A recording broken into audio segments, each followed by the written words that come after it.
छात्र इस वक्त सड़कों पे है, चाहे देश की राजधानी दिल्ली हो, राज्य की राजधानी रांची हो या फिर कोल्हान यूनिवर्सिटी। इस वक्त ये तस्वीरें आप देख पा रहे हैं चाईबासा के कोल्हान यूनिवर्सिटी कॉलेज के सामने, और ये आवाज है छात्रों की। छात्र कह रहे हैं जेपीएससी जेएसएससी में जो धांधली हो रहा है, पेपर बिक रहे हैं, नौकरी बिक रही है, इसके खिलाफ धरने पे बैठे हैं। हमारे साथ स्टूडेंट विंग झारखंड पुनरुत्थान अभियान के अध्यक्ष अरिल सिंह जी है। अरिल जी, आपकी क्या मांगे हैं? हमारी यही मांग है कि जो भी जेपीएससी और जेएसएससी का जो पेपर लीक का मामला सामने आ रहा है, तो सबसे पहले हमारा मांग है कि ये जो एजेंसी जो ये एग्ज़ाम कंडक्ट कराती है, उनका एक ट्रांसपेरेंट इन्वेस्टिगेशन हो।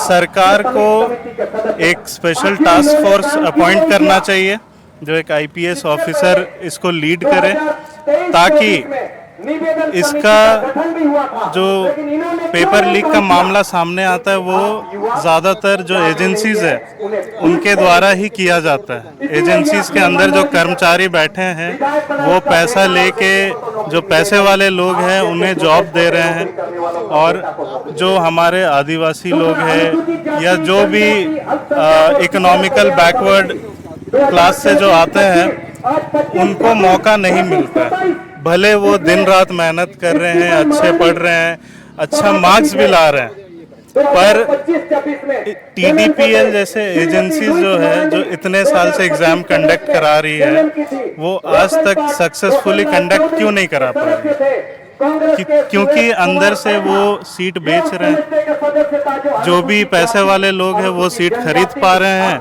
जो बैकवर्ड क्लास के लोग हैं वो नहीं कर पा रहे। तो इसीलिए आज हम वो इन्वेस्टिगेशन की मांग कर रहे हैं कि जो भी पेपर लीक का मामला आ रहा है उसके लिए एक स्पेशल टास्क फोर्स अपॉइंट करे सरकार, ताकि ये जो पेपर लीक का मामला है उस पर एक ट्रांसपेरेंट इन्वेस्टिगेशन हो।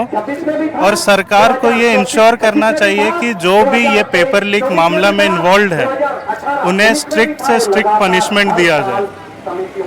तो यही हमारा आज का मांग है। सरकार, जैसे हमारे मुख्यमंत्री महोदय उन्होंने प्रेस के माध्यम से कहा कि हम शिकंजा कसने के लिए तैयार हैं हमेशा से, लेकिन यहाँ पे छात्र अभी भी धरने पे बैठे हैं। जैसे सोनम वांगचुक सर के जैसे ही देवेंद्र नाथ महतो, वे भी अभी इस वक्त भूख हड़ताल में, और रांची में माहौल काफी गर्म है।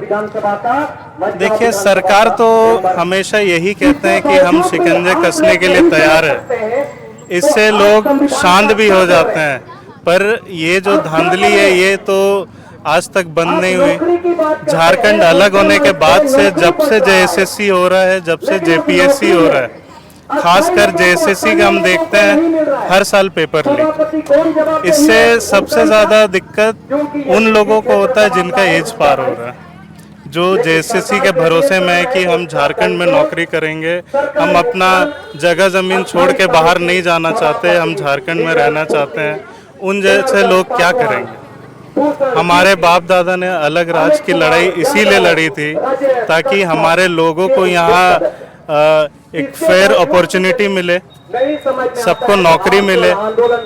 तो इसीलिए हम ये कहना चाहेंगे कि मतलब सरकार तो हमेशा ही बोलते रहेगी, वो चाहे केंद्र की हो या चाहे राज्य की हो, पर ये अगर सरकार बोलती है तो आज तक ये बंद क्यों नहीं हुआ? आज तक स्टूडेंट्स को अपना राइट्स के लिए आज निकलना पड़ रहा है। इसीलिए आप पिछले दिनों जंतर मंतर में भी देखे जिस प्रकार से लाठीचार्ज हुआ, लेकिन अभी कुछ दिनों बाद विधानसभा कूच करने की तैयारी को लेकर के भी तैयारियां हो रही है। विधानसभा मतलब विधानसभा जाएंगे, विधानसभा की ओर कूच करेंगे रांची में भी छात्र। हाँ, क्योंकि एकजुट की जो 30 तारीख को जाने की बात हो रही है, ये सारे पूरे झारखंड के जितने भी स्टूडेंट्स हैं ज़्यादा से ज़्यादा एकजुट होकर वहाँ राजधानी में विधानसभा जाने की बात हो रही है, ताकि ये जो मुद्दा है ये विधानसभा में उठाया जाए, इसको एक बहुत इम्पोर्टेंट मुद्दा बनाया जाए। जैसे कि सीजेपी वहाँ दिल्ली में मांग की थी कि पार्लियामेंट में ये एक बहुत इम्पोर्टेंट मुद्दा बनाया जाए। हमारे कांग्रेस के लीडर राहुल गांधी जी ने भी इसे कहा था कि हमारे देश के जो स्टूडेंट्स हैं वो फ्यूचर है इंडिया के, तो उनका जो मांग है वो पार्लियामेंट में सबसे इम्पोर्टेंट मांग होना चाहिए। तो इसीलिए झारखंड के भी स्टूडेंट्स आज वो मांग करने के लिए विधानसभा जाना चाहते हैं। चलिए आगे बात करते हैं, यहाँ पे और भी छात्र आए हुए हैं, उनसे बात करते हैं।